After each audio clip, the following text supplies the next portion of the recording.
Alright, we got this little, we're taking a little trip around this, trying to lake. What lake it is, Jamal? I don't even know, Man. I have no idea. Hopefully we see an alligator. If, hopefully. Sometimes about this time of the day after school up quite a bit, you might get to see a gator, but on cool weather. Yeah, it is kind of warm now. Early in the morning, it's warmed up enough now. Yeah, so if we're lucky. I try to get close enough. Y'all too better sit down. Not to touch it, just to look at it. I'm saying, y'all better sit down. Y'all better sit down. Y'all will just turn around and sit on the arm of the chair. Sit on the arm of the chair. We'll come over to the other side. Well, you can come back here and sit on the arm back here. You can't get up too high because you're on the edge. They're gonna get up and bite you. Oh, the game wardens don't like that. Yeah, you don't want that. Right Oh, there goes a bird. river's almost 5 foot down. So what kind of bird is that? Over here on the right-hand side, that's a great blue heron. It's one of the larger birds in this area. He'll stand on the rock ledge or in weed beds and be absolutely still, absolutely motionless till a little fish comes by. When a fish comes by, he'll take his beak. He don't stick it. Looks like he's good as sharp as it is. So he'll actually bite it and use his beak like chopsticks. He'll throw his head straight back, raise all the way back, open his mouth, and let the fish just drop right straight down his throat. So he doesn't chew? No, he doesn't. He swallows the fish whole. Sometimes it's a fish, if it's big enough, when it's going down, you can actually see it flopping in his neck. That's not good for the fish, but that's how it is. Yeah. Whenever they swim, when they fly, they'll take that neck and pull it real close back to the body. Their feet, instead of pulling it up under like most birds do, they'll trail the feet straight out the back because they're so long and all. Well, Okay, I see how that works. they're pretty cool. Keep an eye on the sandy bite. Anywhere along here you start to see gators. Just the other way, there was a gator in the marina itself that was probably been about 10 foot long. My record for this place right here is approximately 13 foot. The head, when you go past the turbo cylinder, go back and look at the skull of the gator. It's up there, the big long skull. That gator come out of a creek about 4 miles down the river here. So that tells you that they are a big gator.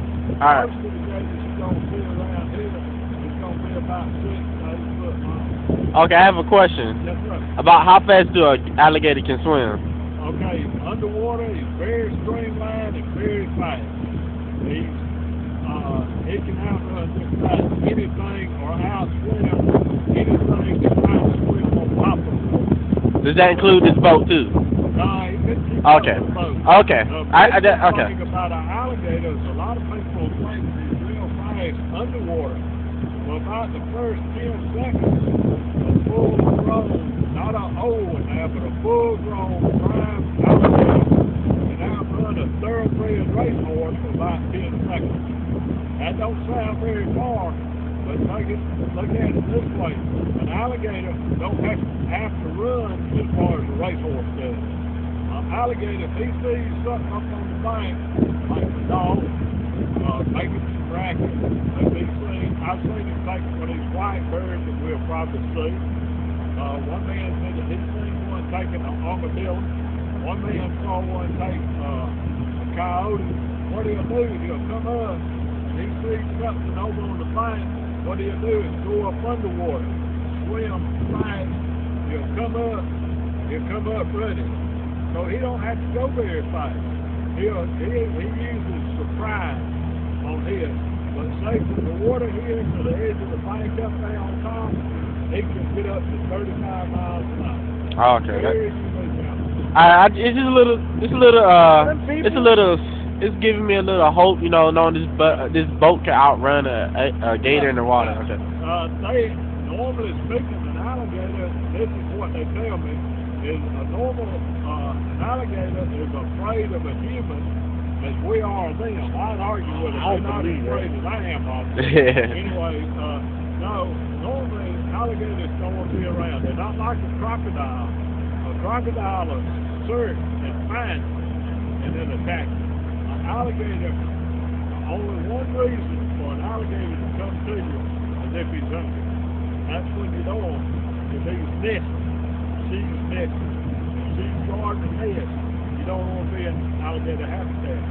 Okay, they almost speaking like when we're in a boat, I've had alligators come right up alongside the boat. And sometimes they'd swim right along beside the boat. They wouldn't try to keep up with me if I took off, but they would come. And what they were looking for is somebody in another boat is fed. Okay, and that's one thing you do not want to do. If you're up to the top of the tree, don't feed an alligator. But one thing, you got to come down out of that tree eventually. Yeah, they can wait. If you're feeding like marshmallows, that alligator's not going to know when you get through with the marshmallows. So if they still hungry, you might be the next marshmallow that they after. Okay? But the other thing about it is, you'll probably be done walked off. Somebody else that don't know that you fed them is going to say, hey, there's an alligator. Well, they'll leave. Chances are they won't. That's what makes it so dangerous. And then any alligator in the marina down there that somebody's fed, they get rid of it. If it's so small, they'll take it to another location. If not, they just kill it on the spot. They just dispatch it, they get rid of it. But alligators are real, they haven't changed since prehistoric times. They might have gotten a little bit smaller than they used to be a long time ago. But a lot of people don't realize it. They are so adapted to their habitat, which this is their habitat, that they don't need each other. Okay? They might have got a little bit smaller because of lack of food and all, but you know, not real. I wasn't back here during prehistoric times, so I don't know how big it was back here. But most all the animals was a lot bigger than still is. So they always, alligators is only found in two parts of the world. One part's in southeast of China or Asia, and the other part in southern United States. Okay, the crocodile or crocodilian family, they are found in 23 species of those, and they are found all over all over the world. Okay. Different, maybe tropical or semi-tropical environment. Now, are the crocodile teeth sharper than the alligator? I would say that they're probably equally as sharp to start with, but then it depends on what they're feeding on, how sharp they stay. You know, if you've ever seen up there at the Turbo Center, the skull of a baby alligator, those teeth are just like needles.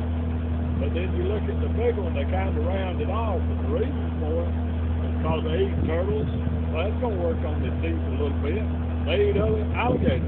So the back of an alligator is just like bone, and they can crush it. They've got a clamp down power, their mouth shut. It's got a clamping power of 2,000 square foot, 2,000 square foot pounds. In other words, when it's coming down, don't have your hand or your head nowhere close to it, because it'll come down. You can't stop it. A human can't stop it. Now, once the gator's mouth is closed, you can take your hand and hold it closed. It's got not that much power opening the mouth, because it don't have to eat anything open. But when it comes down, it's got enough power to crush a deer and hold on to a deer and hold it until it can drag it out in the water to the death row, drown it, or kill it. Okay. So you just don't want to try to hold one pound of it. So I assume this is a no fishing area since there's so abundance of population of alligators. It's good fishing in this area right here. And one reason you have such a populace of alligators is because the fish are clean. Fish is one of their main diets. The good thing about alligators that I've seen here is you don't see near as many snakes along the river as you used to see. Because the snakes take the alligator, the alligator takes the snake in a heartbeat. It loves to see them laying out on the limb sunning. That alligator takes it just like that.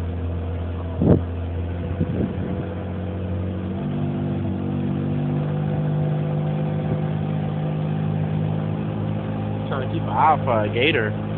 That's what I'm saying. That's what I'm looking for. This is the main channel of the Chattahoochee River. We're Okay. about 40 miles south of Columbus, Georgia, Powder River. We're about 42 miles north of the dam that backs this river up. Over to your left-hand side, of the north side, that is Alabama. This is the north side. If you look at the cell phone, if you look at the clock on the cell phone, it starts the clock around Central Standard Time. Somewhere way up in front of it, kind of hard to see in the daylight, but there's a cell tower up there. Most all the cell phones operate on that cell tower. So it's over in Alabama, which is in Central Standard Time.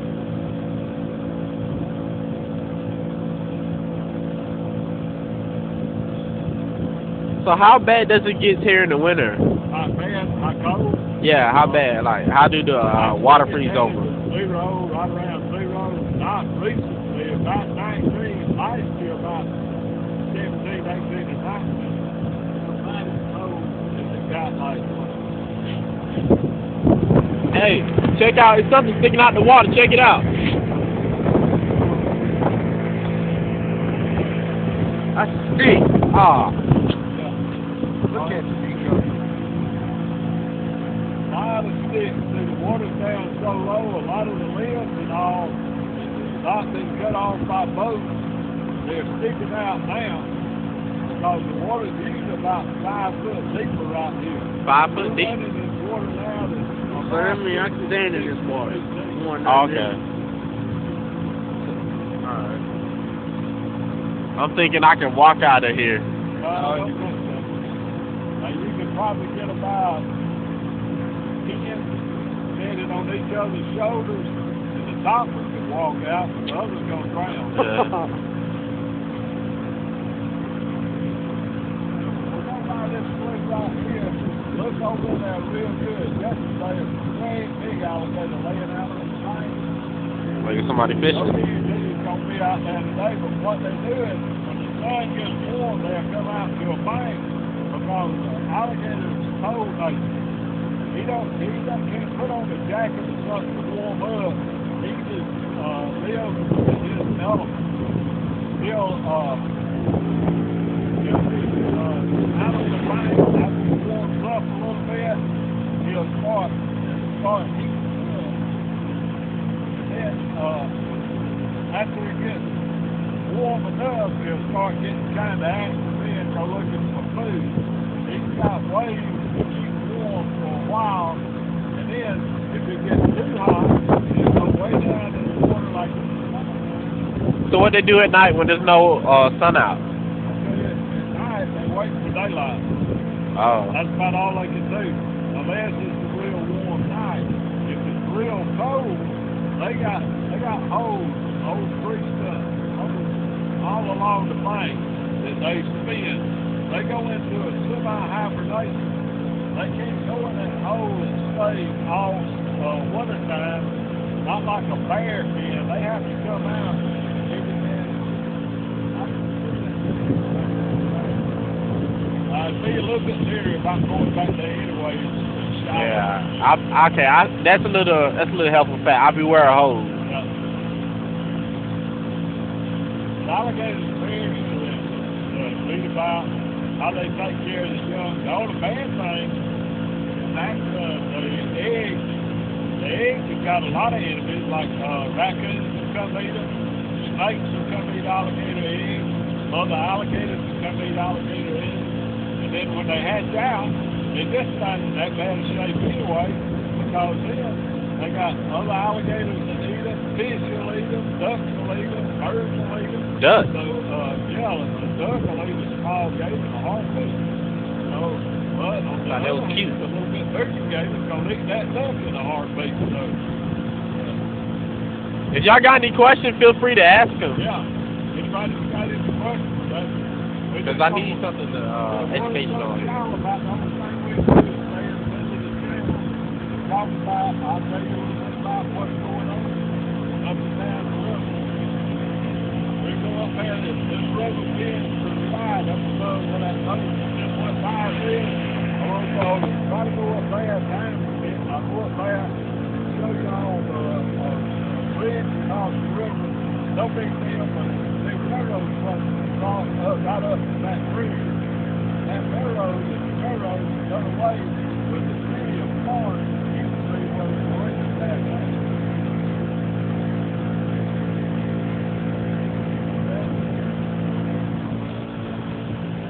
Well, the biggest alligator in the United States is 19. You know you ain't gonna really hear nothing today. I know it's They right. like Over. 80 out of Yeah, 5 But as far as really telling, I've never read anything on the Bible, even how long they can live. Their lifespan and also their size depends on their environment. If they're in a place that they don't have to work too hard to eat, they grow real fast and get real big. But if they're in an area they like to fish is scarce, what they eat is scarce, they have to work harder for it, they don't get that big. On the river like this, they can get on up. The largest one on this river that I know about was 14 and a half foot. It held a going to state record up about 3 or 4 years ago. Okay, now it was 16 and a half foot. On the Florence state record. This is taking the Southern River from me. I'm not saying that's the biggest alligator around here. That's the biggest on record. Now the age of it, the only way I know they do it is estimate. I know for the first 4 years, they go about a foot a year. So if you see a 4-foot alligator, you can guess it's about 4 years old. And then you can see a 6-foot alligator that's 10 years old. Or you can see a 7-foot alligator that's 10 years old. Because its surrounding is not as good as the one that's 10 foot, 10 years old. It's kind of hard to understand. It's like putting fish in an aquarium.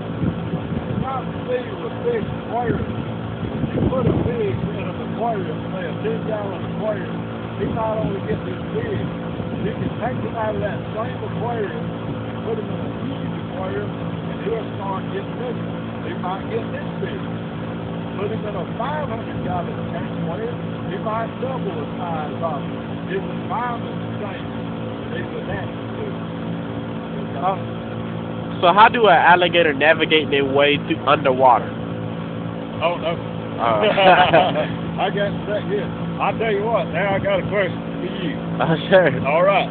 When you get back, get you a book on alligators, and if you find the answer, I got to give me a call. Alright. Alligators, I don't know if they got a built-in GPS, or they just, I mean, how do you find your way around your neighborhood? You stay in it all the time. I mean, for the biggest part of your life. So if an alligator spends, say, back in this creek all his life, he's going to learn quite a bit about it.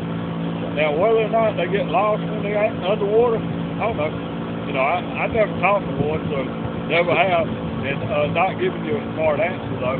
But the only way I can see it is they live in a place for so long, they pretty well understand it.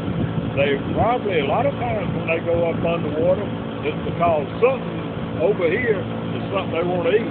And they might be following the scent of a duck or something on the other side. So these piers that you see along the river here, they was a big subdivision that come up over here. And about that time, the economy changed, and this is the only thing that's left is the subdivision. Well, the alligator is hungry enough, they'll pretty much eat anything. They'll eat just about anything. They can crush a turtle shell. They won't chase you like a crocodile will. But anything they get in their mouth, I've even read one article. I like to read about alligators because they're fascinating. And I read about one article, and the alligator actually came down on a cow, got the big part of his leg, carried it out, got the death roll, killed the cow, but he couldn't tear off. See, they can't, their teeth don't cut meat. If you look at them, they look like an inverted ice cream cone. So what they do is they'll grab that and then start rolling. They're actually trying to start tearing a chunk of that meat off that cow, deer, or dog, or whatever. So they said that deer, that alligator actually held on to that meat till it's guaranteed righted enough to come off. And that was a pretty good while right there. So they'll eat just about anything. They might not go out when they're not that hungry, but if the opportunity for a meal comes along, unless they just eat, chances are they're going to eat. So like I said, they can eat. A little dog laying down on the bank, one of their prime things. These dogs swimming in the water. One fisherman told me there's a fisherman and his son, or two fishermen. They was down in the creek south of here. They went down and there was coyotes swimming across the creek, across the slough. Uh-oh. And they kept hearing it. And they looked down. They said, "Man, that coyote's swimming mighty fast."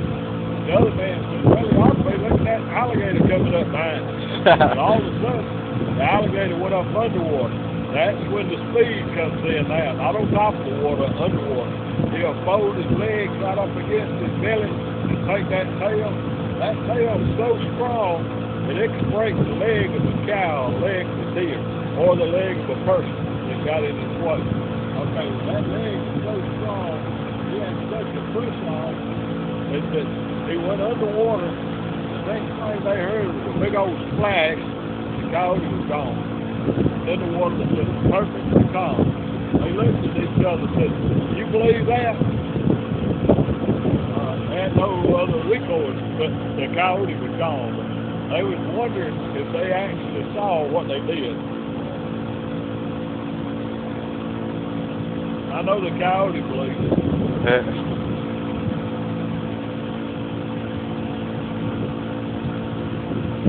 I think I'm on the bird. I saw one take a white, there's some white eaglets down here, great white eaglets. They look very similar to that great blue heron, but they're solid white and not nearly as tall. Okay, this gator come up, he was underwater, the eaglet was standing over the weed bed. All you heard was a big old splash. You looked around, there was white feathers hanging out the alligator's mouth. It's gone.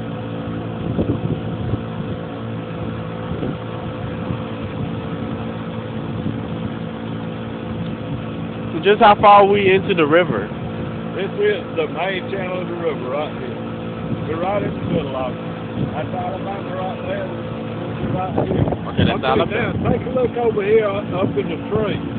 The green square channel marker, and then the one, I think it's 115.2. My license don't tell me the truth the whole time.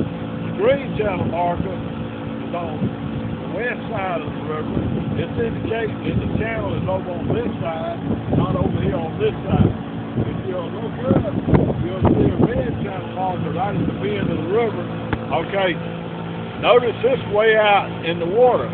From that point over, the water starts getting a lot shallower, telling that if somebody's navigating like a tug or a big boat, one that drafts sits deep in the water as this does, they can follow these channel markers and they mark the main channel of the river. So you can kind of look at the green on that side, the red on this side, and split it. You know you're pretty much in the main channel of the river right there. Okay? If you notice that red channel marker goes up to a point, just like this. The green channel marker is square, just like the top of a box. Okay? If you see the green channel marker floating, it looks like a big trash can. Okay? The red channel marker, they call that a nun, because that point at the top of the channel marker used to remind the sailors, the old sailors, of a nun from the old Catholic, Orthodox Catholic nun that wore the real sharp pointed hat. So if you was looking at a navigable map, you see that red one would have a little bitty pin on the inside indicating that it's a nun, it's the east side of the channel. If you see the green one on the navigable map, it'll have a C in it, and what that C stands for, they look like a big tin when they're floating out the river, so that C stands for tin. Okay, back there, I think all y'all might have seen 115.2. If you didn't, we'll go back and take a look at it. Down below that is 113. Okay. 115.2 means from that mark, it's 115.2 miles to the mouth of the Chattahoochee River. Okay. Not counting up toward Gainesville where the river starts. This is where it ends, or where the mouth of the river, not the source of the river. So if you was traveling along here, you was going to, say, Florida, you can go all the way from Columbus, Georgia to Apalachicola, Florida, on this river. And then you can access intercoastal waterways, go anywhere in the world by that you can go by boat. Pretty good to be a beautiful trip. But I'd be able to afford it now, $4 a gallon. I wouldn't be able to get there. Oh no. But anyway, just think about it. And if I were to try this boat on the other side of that channel mark right there, chances are y'all gonna have to get out and push this boat back out in deep water. Ah. So the driver don't have to get out and push. I just kid. That's why I'm gonna stay right where we're at. Okay? So we're still running at about 50 to 40 to 50 foot of water right now.